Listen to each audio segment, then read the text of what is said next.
বোনকে নিয়ে মেয়ে দেখতে গেছেন, সেদিন থেকেই আপনার বিবাহের উপর থেকে বরকত উঠে গেছে। যেদিন থেকে আপনি আপনার বোনাইকে নিয়ে মেয়ে দেখতে গেছেন, সেদিন থেকে আপনার বিয়ে থেকে বরকত উঠিয়ে নিয়েছেন কে? আল্লাহ। এরপরে যখন বিবাহ ঠিকঠাক হয়ে যাবে, চেষ্টা করবেন দিদি ভাই এবং বোন আপনার মাথায় আপনার মেমোরিতে আপনি নোট নিয়ে নিন। বিবাহ ক্ষেত্রে মেয়ের দিন কবুল বললেই মেয়ে পবিত্র হয় না, মেয়ের বাবা রাজি থাকলেই পবিত্র হয় না। ওলি ছাড়া তো বিবাহ বাতিল, ওলি ছাড়া বিবাহ কখনো হালাল হয় না। কিন্তু মেয়ের বাবা রাজি থাকলেই মেয়ে পবিত্র হয় না, তিন কবুল পড়লেই মেয়ে পবিত্র হয় না, পাশাপাশি সাক্ষী রাখলেই মেয়ে পবিত্র হয় না। একটা মেয়েকে স্ত্রী হিসাবে পবিত্র করতে গেলে অবশ্যই তার মহরানা দিতে হবে।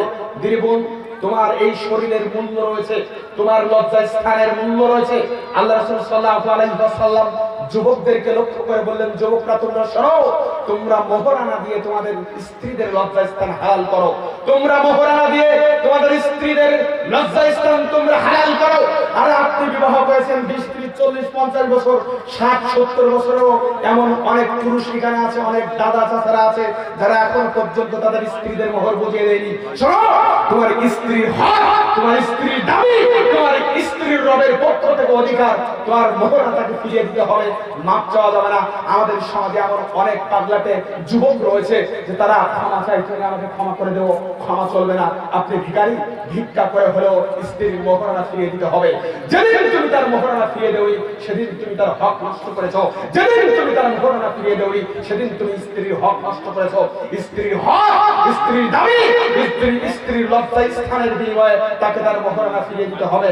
আজকে দেননি কালকে দিতে হবে, কালকে দেননি পরশু দিতে হবে। আপনার মৃত্যুর পরে ওটা জারি থাকবে, না হলে কিয়ামতের ময়দানে আপনাকে বুঝিয়ে দিতে হবে। কোরআন তেলাওয়াত করে, কোরআন তেলাওয়াতের মাধ্যমে হলেও স্ত্রীর মোহরানা বুঝিয়ে দিতে হবে। এরপর বিবাহ কেন্দ্রিক যত অশ্লীলতা রয়েছে, এদিকে গায়ে হলুদ হয় না, গায়ে হলুদ হয় নাকি বিবাহ কেন্দ্রিক? হয় মনে হয় গায়ে হলুদের অনুষ্ঠান বিবাহ কেন্দ্রিক। আজকে বিবাহ কেন্দ্রিক যত অশ্লীলতা রয়েছে, তার মধ্যে সব থেকে নিকৃষ্ট অশ্লীলতা হচ্ছে গায়ে হলুদের ব্যবস্থা করা।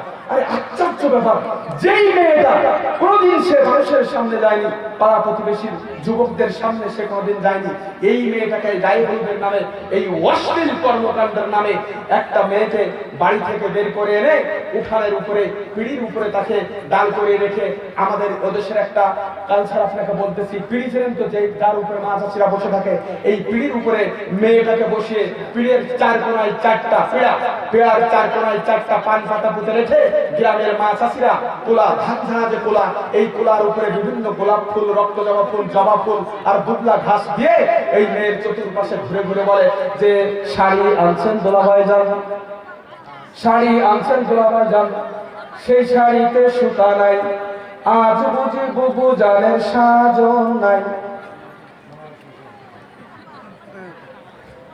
আমি এই গানের মিনিং খুঁজলাম যে গানের অর্থটা কি।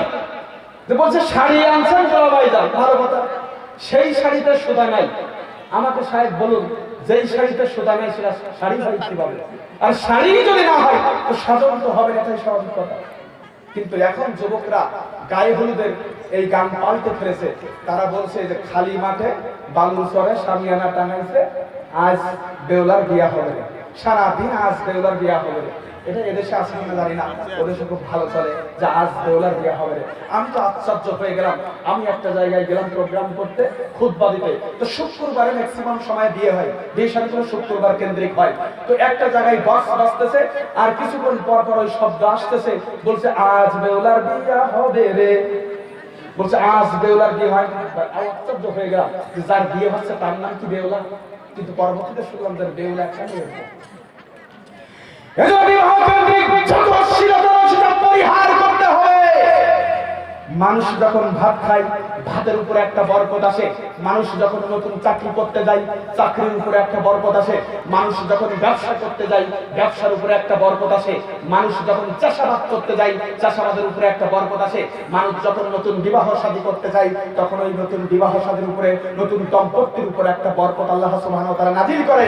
যখন একটা বাড়িতে বাড়িতে গান বাজনা বাজে, যখন একটা বাড়িতে গান বাজনা বাজে, যখন একটা বাড়িতে বক্স বাজে, যখন একটা বাড়িতে এভাবে বেউলার গান বাজে, ঠিক ওই মুহূর্তে ওই বাড়ি থেকে আল্লাহ সুবহানাহু ওয়া তাআলা বরকত উঠিয়ে নেন। পৃথিবীর মানুষ, রাসূল সাল্লাল্লাহু আলাইহি ওয়াসাল্লাম বলেছেন, যেই জাতি গান বাজনা শুনে, যেই জাতি বাদ্যযন্ত্র বাজায়, যেই জাতি বাদ্যযন্ত্র শুনে, যেই জাতি বাদ্যযন্ত্র বাজায়, ওই জাতির চেহারা পরিবর্তন হয়ে যাবে। রাসূল সাল্লাল্লাহু আলাইহি ওয়াসাল্লাম বলেছেন, যেই জাতি বাদ্যযন্ত্র বাজায়, যেই জাতি বাদ্যযন্ত্র শুনে, যেই জাতি নৃত্য করে, যেই জাতি নাচে, যেই জাতি নাচায়, যেই জাতি বাদ্যযন্ত্র বাজায়, এই জাতির উপরে আল্লাহ রাব্বুল আলামিন এমন একটা আসমানি গজব দেন। আসমানি গজবটা কি?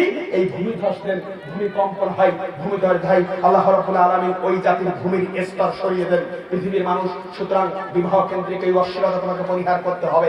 তোমার স্ত্রী শুধুমাত্র তুমি দেখবা, স্ত্রীর পক্ষ থেকে, একটা মেয়ের পক্ষ থেকে তার বাপ এসে কবুল বলবে, স্ত্রীর পক্ষ থেকে আপনি যে মেয়েটাকে বিবাহ করবেন, ওই মেয়ের বাপ তার মেয়ের পক্ষ থেকে কবুল বলবে, ওই মেয়ের পক্ষ থেকে সে নির্দেশ দেবে, সে অনুমতি প্রদান করবে।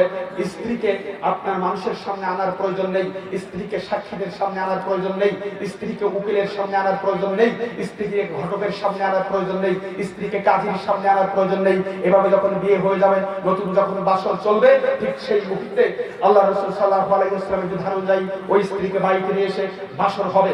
বাসর যখন হবে, তখন রাসূল সাল্লাল্লাহু আলাইহি ওয়াসাল্লামের সুন্নাহ অনুযায়ী ওই স্ত্রীর এই কপালে হাত দিয়ে, স্ত্রীর কপালের চুল ধরে, অথবা স্ত্রীর কপালের চুল কপালে হাত দিয়ে, অথবা স্ত্রীর কপালের চুল ধরে আপনাকে বলতে হবে, আল্লাহুম্মা ইন্নী আসআলুকা খায়রাহা ওয়া খায়রা মা জাবালতা আলাইহি ওয়া আউযুকা মিন শাররিহা ওয়া শাররি মা জাবালতা আলাইহি। এভাবে স্ত্রীর কপালে হাত দিয়ে কপালের চুলটা ধরে এভাবে আপনাকে দোয়া করতে হবে।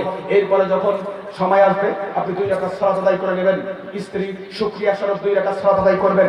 এরপরে যখন স্বামী স্ত্রী মিলন হবে, এরপরে যখন স্বামী স্ত্রী মিলন হবে, এরপরে যখন স্বামী স্ত্রী মিলন হবে, তখন একটা দোয়া রয়েছে, যদি মিলন না হয়, স্ত্রী যদি অসুস্থ হয়, সেক্ষেত্রে আপনাকে ধৈর্য ধারণ করতে হবে। স্ত্রী সুস্থ হওয়া পর্যন্ত আপনাকে ধৈর্য ধারণ করতে হবে, সেভাবে আপনাকে সবর করতে হবে। যদি স্ত্রী সুস্থ থাকে, যদি স্ত্রীর মন মাইন্ড ফ্রেশ থাকে, যদি সে আপনার উপরে স্যাটিসফাইড থাকে, এক্ষেত্রে আসবে সহবাসকালীন সময়ে আমাদেরকে অবশ্যই দোয়া পাঠ করতে হবে। কেন? যদি আপনি সহবাসকালীন সময়ে দোয়া পাঠ না করেন, আর আপনার স্ত্রীর গর্ভে যদি সন্তান আসে, তাহলে ওই সন্তানের উপরে শয়তানের একটা প্রভাব থেকে যায়। যদি আপনি স্ত্রীকালীন সময়ে সহবাসের দোয়া পাঠ না করেন, তাহলে ওই সহবাসকালীন সময়ে ওই বীর্য থেকে, ওই ডিম্বাণু থেকে যেই সন্তান আমাদের সমাজে পৃথিবীতে আসে, তখন ওই সন্তানের উপরে প্রথম থেকেই একটা শয়তানের প্রভাব বিস্তার করতে থাকে। সুতরাং এভাবেই যখন মিলন হবে, ঠিক এভাবে এরপরে আসবে সংসার জীবন, বিবাহের পরবর্তী জীবন। শোনো, আল্লাহ সুবহানাহু ওয়া তাআলা বলেন, পৃথিবীর মানুষ, জ্যেষ্ঠ গ্রামের যুবকদের ভাই বোন, শোনো, তোমরা যারা বিবাহ করেছো, মন কান খুলে শুনে রাখো। রাসূল সাল্লাল্লাহু আলাইহি ওয়াসাল্লামকে আল্লাহ রাব্বুল আলামিন বলেন, হুন্না লিবাসুল লাকুম ওয়া আনতুম লিবাসুল লাহুন্না। স্ত্রী এবং স্বামী হচ্ছে পোশাক। দেখো দেখো দেখো, আল্লাহ রাব্বুল আলামিন বলেন, হুন্না লিবাসুল লাকুম ওয়া আনতুম লিবাসুল লাহুন্না। স্বামী এবং স্ত্রী হচ্ছে পোশাক, মুদ্রার এপিঠ আর ওপিঠ। স্বামী স্ত্রীর মধ্যে কিছু গোপন থাকতে পারে না, স্বামী স্ত্রীর মধ্যে কিছু আলাদা থাকতে পারে না। স্বামী স্ত্রীর সেন্টিমেন্ট 2 ধরনের থাকতে পারে না। স্বামী আর স্ত্রী হচ্ছে মুদ্রার এপিঠ আর ওপিঠ। স্বামী তার স্ত্রীর কাছ থেকে ফেসবুকের পাসওয়ার্ড লুকাতে পারবে না, স্ত্রী তার স্বামীর কাছ থেকে ফেসবুকের পাসওয়ার্ড লুকাতে পারবে না। কিন্তু এখনকার অবস্থা ভিন্ন। এখনকার স্ত্রীরা আল্ট্রা মডার্ন বলে, আরে এটা আমার পার্সোনাল আইডি, দেওয়া যাবে না। আবার স্বামী বলে, বোঝো, কারণ ব্যক্তিগত জীবনে হস্তক্ষেপ করতে হবে, এমন আছে কিনা? তার মানে স্ত্রীর চোখ ফাঁকি দিয়ে স্বামী অন্যায় করতে চায়, আর এখনকার স্বামীরা, স্ত্রীরা স্বামীর চোখ ফাঁকি দিয়ে তারা অন্যায় করতে চায়। খবরদার, আল্লাহ রাসূল সাল্লাল্লাহু আলাইহি ওয়াসাল্লাম বলেন, পৃথিবীর মানুষ, হুন্না লিবাসুল লাকুম ওয়া আনতুম লিবাসুল লাহুন্না। স্বামী স্ত্রীর পোশাক, স্ত্রী স্বামীর পোশাক। স্বামী স্ত্রীর মধ্যে কোনো প্রতিবন্ধকতা থাকতে পারে না, স্বামী স্ত্রীর মধ্যে কোনো বাধা থাকতে পারে না, স্বামী স্ত্রীর মধ্যে কোনো পর্দা থাকতে পারে না, স্বামী স্ত্রীর মধ্যে আলাদা কিছু থাকতে পারে না। স্বামী যায় স্ত্রী যায়, দুজন দুজনের এভাবে মৃত্যু অবধি পর্যন্ত একসাথে থাকতে হবে এবং পরকালীন জীবনে জান্নাতে যাওয়ার জন্য প্রচেষ্টা চালাতে হবে। স্বামী স্ত্রীকে কিছু গোপন করবে না, স্ত্রী স্বামীকে কিছু গোপন করবে না, অতটুকুই গোপন করবে যা গোপন না করলে ফিতনা ছড়াতে পারে এমন কোন বিষয় যদি সংসারে থাকে তাহলে সেক্ষেত্রে সে গোপন করবে।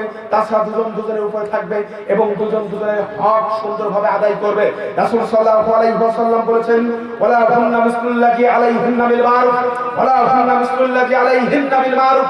পৃথিবীর মানুষ, আল্লাহ রাব্বুল আলামিন বলেন, ওয়ালা হুন্না মিসলুল্লাহি আলাইহিন্না বিল মারুফ। পৃথিবীর মানুষ শোনো, স্ত্রীদের যেমন পুরুষের যেমন স্ত্রীর উপরে অধিকার রয়েছে, স্বামীর যেমন স্ত্রীর উপরে অধিকার রয়েছে, অনুরূপ স্ত্রীরও তার স্বামীর উপরে অধিকার রয়েছে। স্বামীর যেমন স্ত্রীর উপরে অধিকার রয়েছে, অনুরূপ স্ত্রীদের তার স্বামীর উপরে অধিকার রয়েছে। এর মানে এই নয় আপনার স্বামী আপনার একটা চল মারলো, আপনি একটা মেরে দিলেন। স্বামী আপনাকে বললো মুখের বাচ্চা, আপনিও বলে দেবেন মুখের বাচ্চা, এটা না। ওয়ালা হুন্না মিসলুল্লাহি আলাইহিন্না বিল মারুফ। পৃথিবীর মানুষ, ইসলাম কত সুন্দর ধর্ম। ইসলাম নারী পুরুষের সমান অধিকার দিয়েছে। স্ত্রীর যেমন অধিকার, স্বামীরও তেমন অধিকার।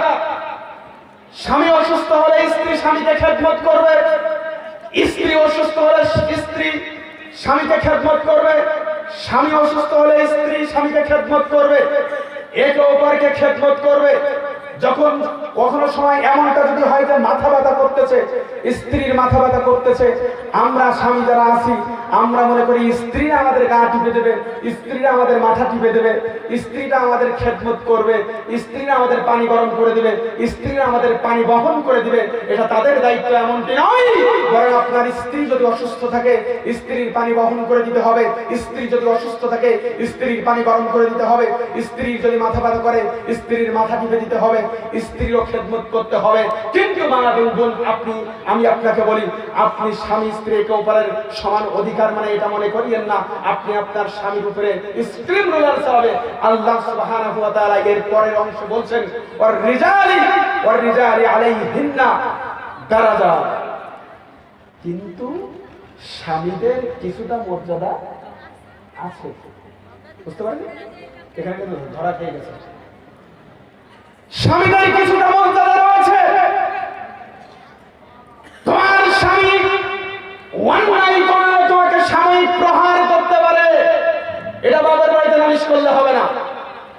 তোমার স্বামী তোমার গার্ডিয়ান, তোমার স্বামী তোমার অভিভাবক। তোমার স্বামী যদি বলে পাশের বাড়ির চাচির বাড়িতে যাওয়া যাবে না, তুমি যেতে পারবে না। তোমার স্বামী যদি বলে বাপের বাড়িতে যাওয়া চলবে না, তুমি বাপের বাড়ি যেতে পারবে না। তোমার স্বামী যদি বলে এই মুহূর্তে এখন আমার কাছে আসতে হবে, আমার খেদমত করতে হবে, পৃথিবীর সমস্ত কাজকে পিছনে ফেলে রেখে স্বামীর ডাকে সাড়া দিতে হবে, এটাই হচ্ছে স্বামী ভক্তি, এটাই হচ্ছে স্বামীর আনুগত্য। শোনো, আল্লাহ রাসূল সাল্লাল্লাহু আলাইহি ওয়াসাল্লাম বলেছেন, পৃথিবীর বুকে কোন নারী যদি আল মারআতু ইযা সাল্লাত খামসাহা, 5 ওয়াক্ত সালাত আদায় করতে পারে, ওয়া সামাত শাহরাহা, দুনিয়ার বুকে কোন নারী যদি রমজানের ফরজ সিয়াম পালন করতে পারে, ওয়া সানাত ফরজিহা, দুনিয়ার বুকে কোন নারী যদি তার লজ্জাস্থানের হিফাজত করতে পারে, ওয়া আতাতু যাওজিহা, দুনিয়ার বুকে কোন নারী পুঙ্খানুপুঙ্খভাবে 24টা ঘন্টা তার স্বামীর আনুগত্য করতে পারে, ফালতাদখুল মিন আইয়াবাবুল জান্নাতি সাত, ওই নারী জান্নাতের যে কোনো দরজা দিয়ে প্রবেশ করতে পারে, ওই নারী জান্নাতের যে কোনো দরজা দিয়ে প্রবেশ করতে পারে। এই কথা কে বলেছেন? এই অফার যদি আমরা দিত, আমাদের পুরুষদের দিত এই অফার, যে স্ত্রীর সেবা যত্ন করে জান্নাত পাওয়া যেত, আর কিছু লাগবে না, জান্নাতের যে কোনো দরজা দিয়ে প্রবেশ করতে পারবো। সত্যি সারাদিন স্ত্রীর পাশাপাশি বসে থাকতাম আর অন্য সেবা করে করতাম। আচ্ছা আমাকে বলুন, নারী তোমার মূল্য রয়েছে, স্ত্রীদের মূল্য রয়েছে, দাম রয়েছে আপনাদের। কেমন দাম? আচ্ছা সাল্লাম বলেছেন ইয়াকুম আদ-দুখুল আলান নিসা, পৃথিবীর মানুষ তোমরা নারীর কাছে যেও না, নারীর কাছে যেও না, অবৈধ বেগানা নারীর কাছে তোমরা যেও না, যে নারী তোমার জন্য হারাম এমন নারীর কাছে তোমরা যেও না। আর আপনি আপনার